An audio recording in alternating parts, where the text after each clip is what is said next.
नमस्कार. 4 जानेवारीला येणार ठाकरे बंधूंचा वचननामा आणि शिवतीर्थावर उद्धव आणि राजसाहेबांच्या सभा होते, अशा पद्धतीचं स्टेटमेंट करण्यात आलेलं आहे उबाटाकडून.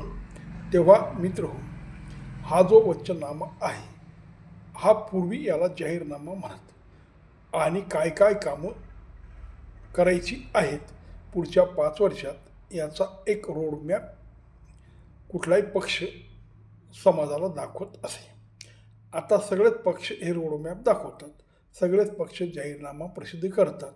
पण आजकाल निवडणुका झाल्या, कोणी या जाहीरनाम्यांना विचारत नाही आणि लोकही विचारत नाही आणि जो जाहीरनामा जाहीर करतो तो पक्षही त्याचा कधी पाठपुरावा करत नाही.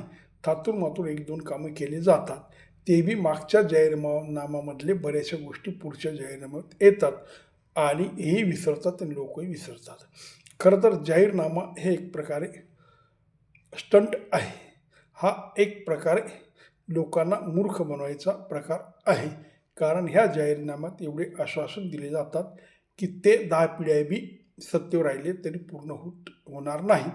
पण हे ना लोक समजून घेतात आणि ना पक्षाला समजून घ्यायचं असतं.